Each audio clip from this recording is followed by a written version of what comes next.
Bismillahirrahmanirrahim. Assalamualaikum warahmatullahi wabarakatuh. Perkenalkan, nama saya Kirana Ashara, NIM 21090250014, jurusan Pendidikan Akuntansi kelas B, mata kuliah pengantar pendidikan, Fakultas Ekonomi Universitas Negeri Makassar, tahun 2021. Pada materi kali ini, saya akan membahas mengenai unsur-unsur pendidikan.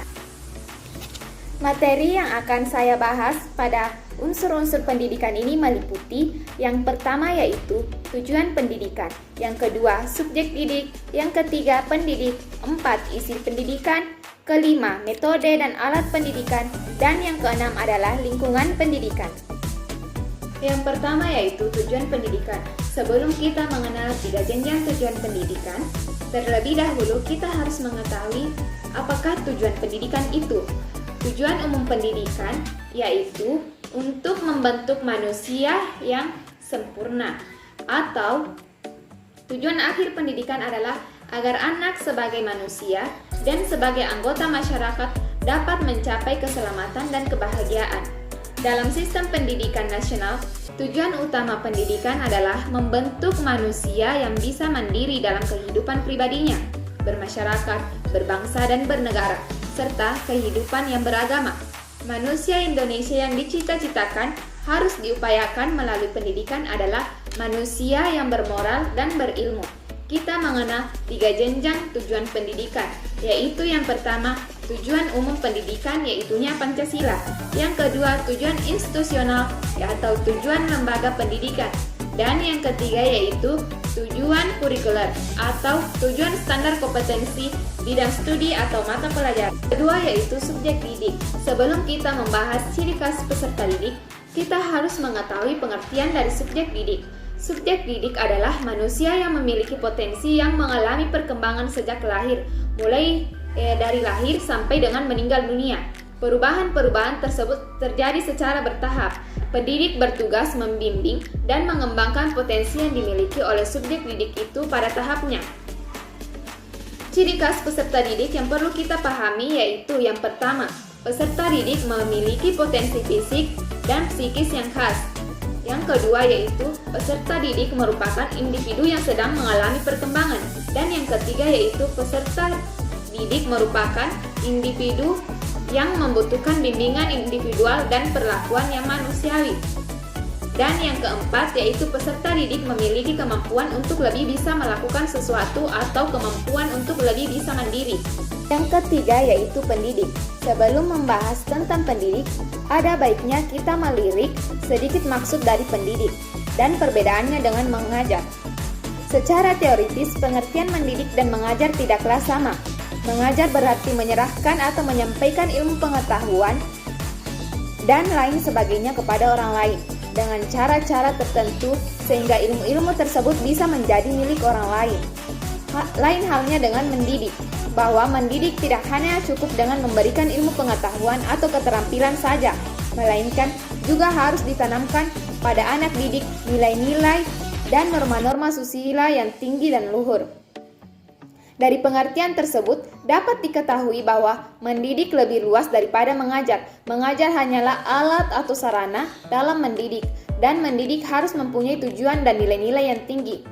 Yang dimaksud dengan pendidik adalah orang yang bertanggung jawab terhadap pelaksanaan pendidikan dengan sasaran peserta didik. Peserta didik mengalami pendidikan dalam 3 lingkungan, yaitu yang pertama, lingkungan keluarga, lingkungan sekolah, dan lingkungan masyarakat. Oleh sebab itu, yang bertanggung jawab terhadap pendidikan yang paling utama ialah orang tua. Pendidikan dikategorikan menjadi 2, yaitu pendidikan menurut kodratnya yaitu orang tua, dan pendidikan menurut jabatan yaitu guru. Orang tua sebagai pendidik menurut kodrat adalah pendidikan yang paling pertama dan yang paling utama. Dan yang kedua yaitu guru sebagai pendidik menurut jabatan menerima tanggung jawab dari 3 pihak yaitu orang tua, masyarakat, dan negara.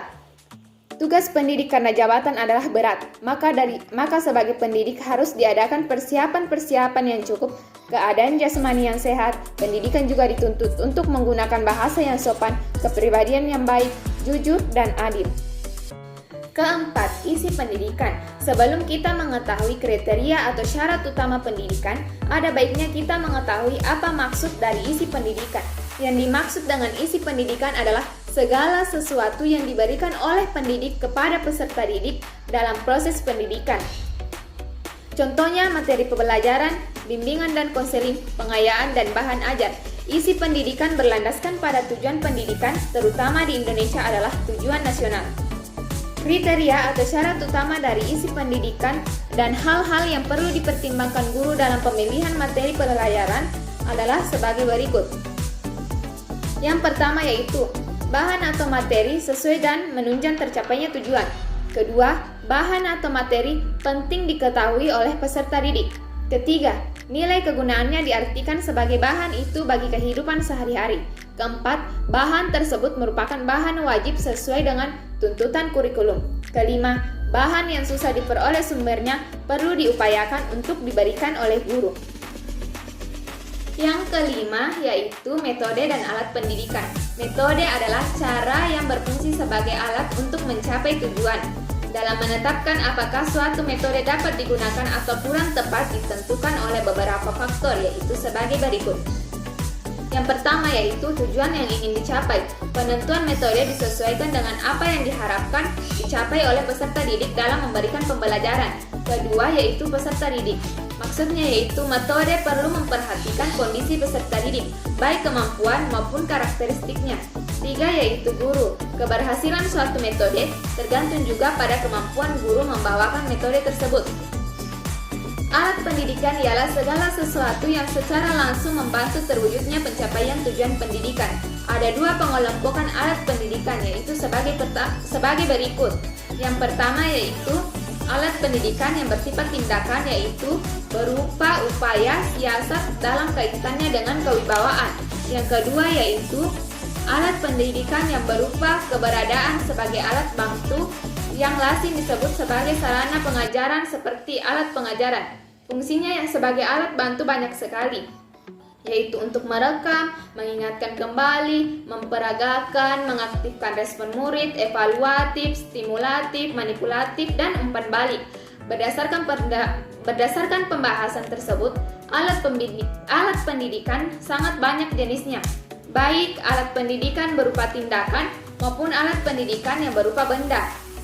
Dengan demikian, dapat kita simpulkan yang dimaksud dengan alat pendidikan adalah suatu upaya atau tindakan, perbuatan atau situasi atau benda yang dengan sengaja dipergunakan untuk mencapai suatu proses tujuan dalam proses pendidikan tersebut. Dan yang terakhir atau yang keenam yaitu lingkungan pendidikan. Pengertian lingkungan pendidikan merupakan sesuatu yang ada di luar diri individu. Ada dua jenis lingkungan pendidikan, yaitu sebagai berikut. Yang pertama yaitu lingkungan alam, yaitu segala sesuatu yang ada di dunia ini berada di luar diri anak, selain dari manusia, seperti binatang, tumbuh-tumbuhan, iklim, gedung, rumah, dan lain sebagainya. Yang kedua yaitu lingkungan sosial. Maksudnya yaitu semua manusia yang berada di luar diri seseorang yang dapat mempengaruhi diri orang tersebut, baik secara langsung maupun tidak langsung. Contohnya adalah teman sekelas, tetangga, dan lain sebagainya. Menurut tempat pelaksanaan pendidikan, lingkungan dibedakan atas. Yang pertama yaitu keluarga.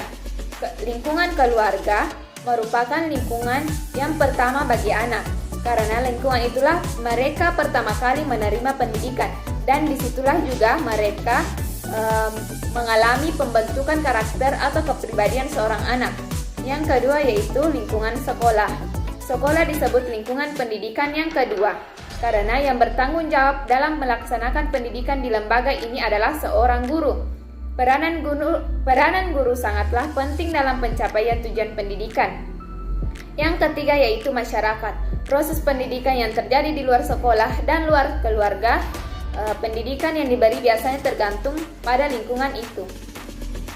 Dari berbagai materi yang saya jelaskan, di sini saya dapat mengambil kesimpulan bahwa dalam proses atau kegiatan pendidikan mengutamakan pendekatan sistem tersebut. Terdapat faktor-faktor pendidikan yang saling berinteraksi sesamanya. untuk mencapai tujuan yang diharapkan sesuai dengan fungsi masing-masing. Faktor yang dimaksud adalah tujuan pendidikan, pendidik, subjek didik, isi dan materi pendidikan, metode dan alat pendidikan, serta situasi lingkungan pendidikan. Proses interaksi inilah yang akan menghasilkan manusia yang mandiri dan berkualitas. Demikianlah beberapa hal yang bisa saya sampaikan mengenai unsur-unsur pendidikan. Sebelumnya saya mohon maaf yang sebesar-besarnya apabila di dalam penyampaian tadi mungkin ada kesalahan kata atau beberapa pernyataan yang menyinggung. Saya ini hanya manusia biasa yang tidak luput dari kesalahan. Sekian dan terima kasih. Wassalamualaikum warahmatullahi wabarakatuh.